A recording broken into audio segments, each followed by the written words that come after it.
Pausch in abstention of the motion? Well, in that case, I think we'll turn back to our paper speakers. So we now turn to our second speaker for the proposition, Ciaron Tobin. Ciaron is a first-year MPhil student in American history at St. John's College, and he is also a publicity officer here at the Union. Ciaron, you have the ears of the House.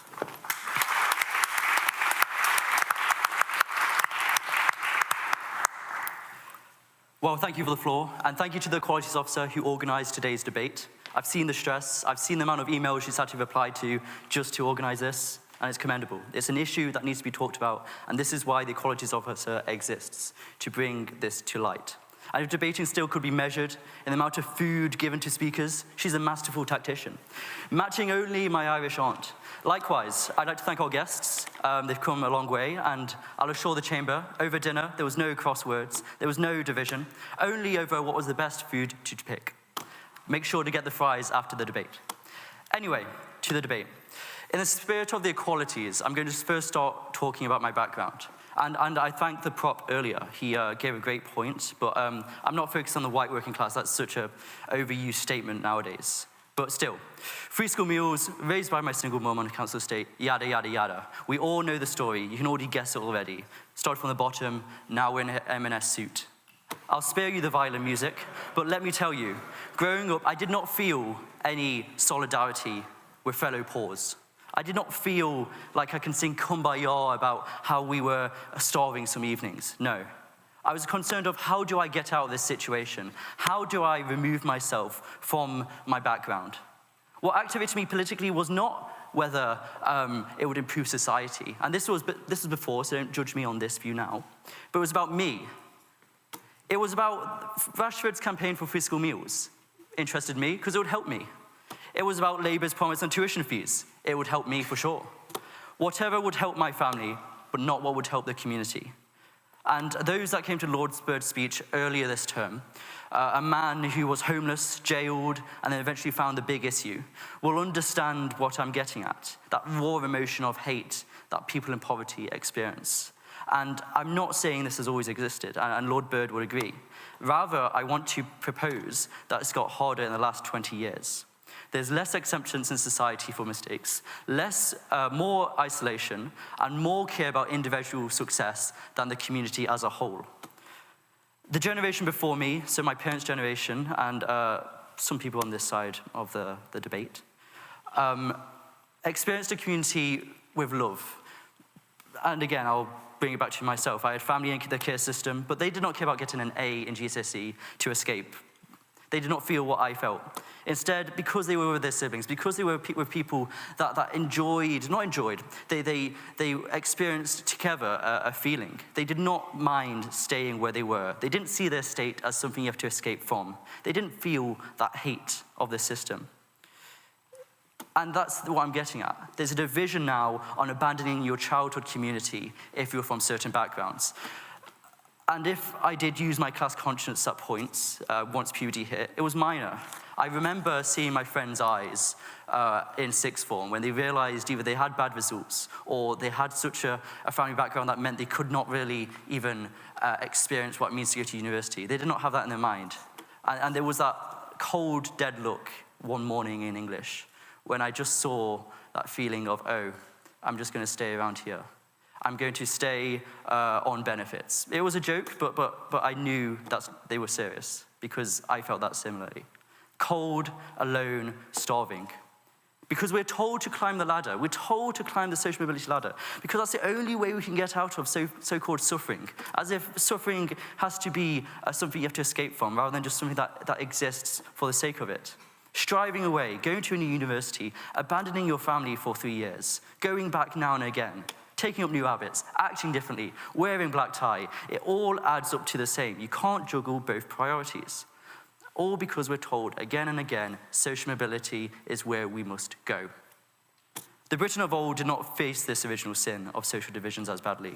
My Irish family in the 60s in Nottingham, at least they had a broken church to go to. They had a church where they could talk to each other, and yes, it wasn't the best because churches in that era were not the best for those people. But you could meditate on the world. You could meditate on ideas. They were brought together through a church.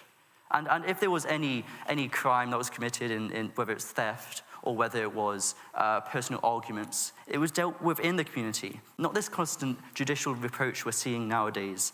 But what exists today is a hustle mentality.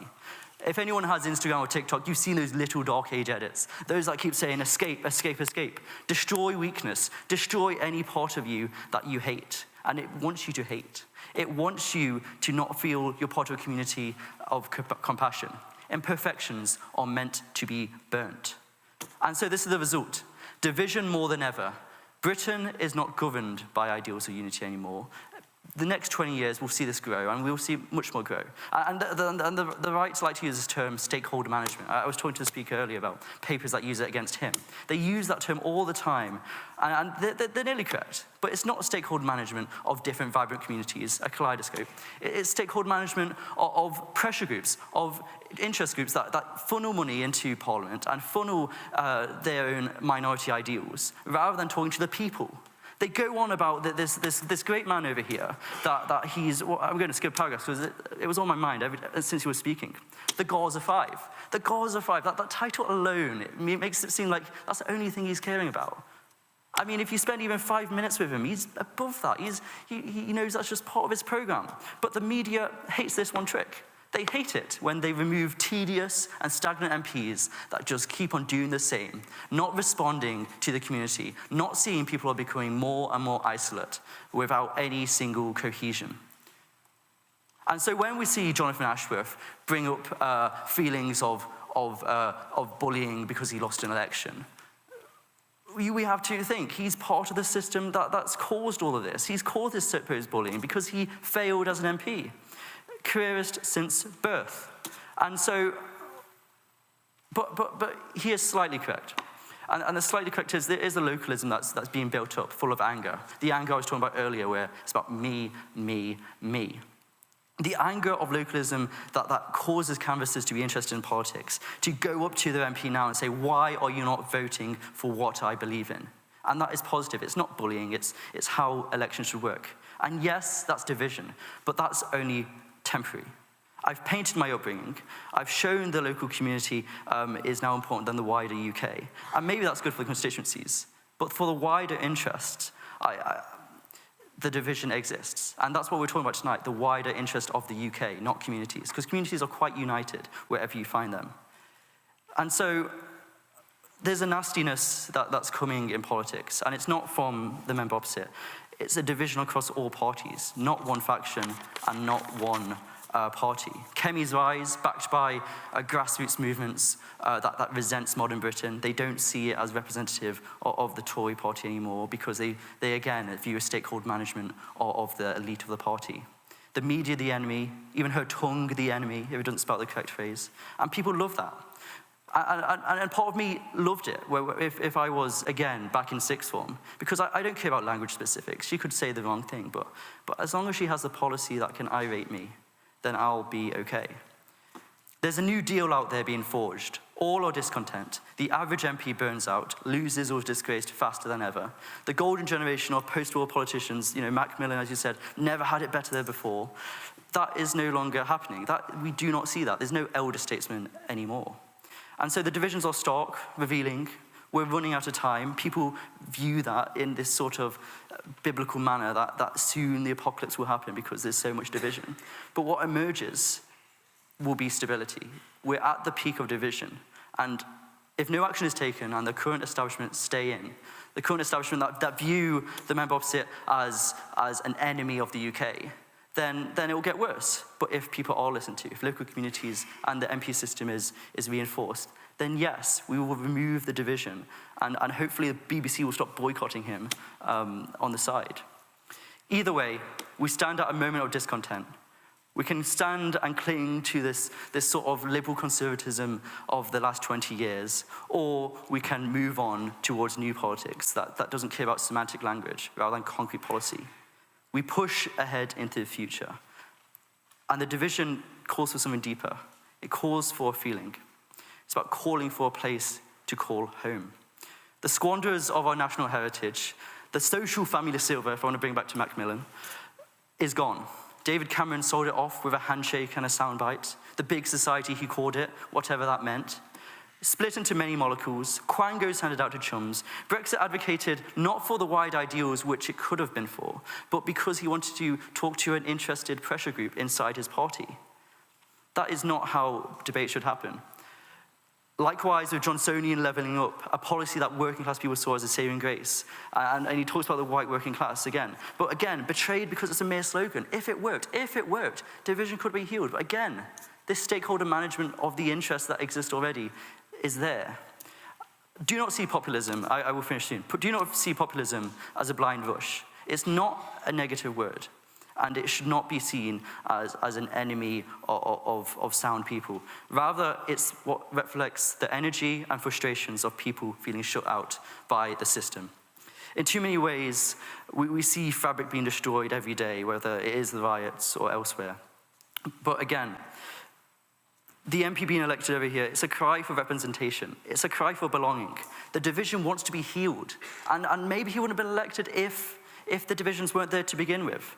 They're the politics of the heart, the politics that has what made the UK, a we through the me, if we want to bring it back to the beginning. But we need to push back against the me.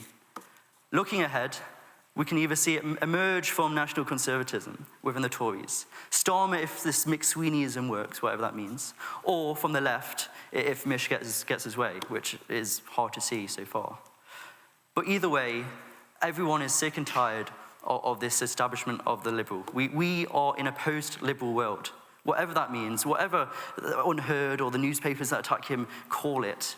Do not fear that title, because we can move past it into we're in a policy world where we cling to a system that does not fail to serve the many. It's a chance to redefine what it means to be British, because that's what we have to do to heal the division. We can't lock it in as we have, with people from the opposite being shut out of the media.